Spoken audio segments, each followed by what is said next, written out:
අයිබෝවන් සියලු දෙනාම AND Green Home එකට ආදරෙන් පිළිගන්නවා. මම ඔයගලන්ට මේ channel එකෙන් ඇත්තටම කියන්න යන්නේ කොහොමද අපි සාර්ථක නයිමිරිස් වගාවක් කරන්න කියලා. ඔයගලන්ට මේක නිවසේදීම කුඩා පරිමාණයෙන් සහ මහා පරිමාණයෙන් කරන්න පුළුවන්.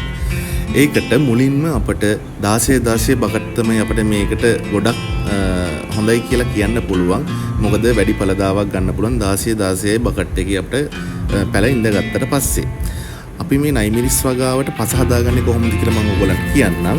අපිට මතු පිට පස් මේකට අවශ්‍ය වෙනවා. ඒ වගේම කරදහයිය, කොම්පෝස්ට් පොහොර. මේ වගේ මූලික මේ ද්‍රව්‍යයන් තුනක් තමයි මේකට අවශ්‍ය වෙන්නේ. ඉතින් මේකට මතු පිට පස් දෙකකට කරදහයිය සහ කොම්පෝස්ට් එක බැගින් ගත්තාම ප්‍රමාණවත් වෙනවා.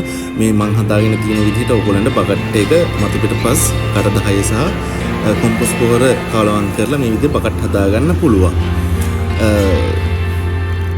විශේෂයෙන් පස යොදා ගන්නකොට ඔබට පේන්නේ නැති රතු පසට වඩා පොහොර පස කළු පාට පස තියෙනවනේ.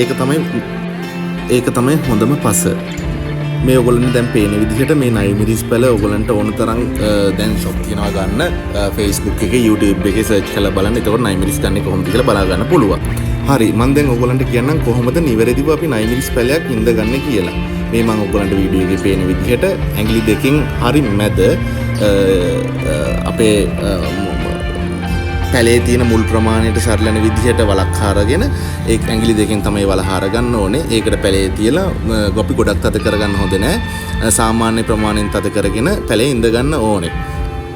මුල් වලට තද වෙන්නේ නැති වෙන්න. අනිත් එක තමයි කඳ ගොඩක් උඩට එන විදිහට යට මේ පස් ඇතුළට දාන්න එපා. සමහරවිට එතකොට කඳ තෙතමනේ වැඩි නිසා අපිට පැලේ බේර ගන්න බැරි වෙන්න පුළුවන්. මට හිතෙනවා බලමු මමත් මේ පළවෙනි වතාවට තමයි නයිමිරිස් වගාවක් පටන් ගත්තේ. මම ඔයගොල්ලන්ට අප්ඩේට්ස් දෙන්නම් කොහොමද මේක වෙන්නේ කියලා.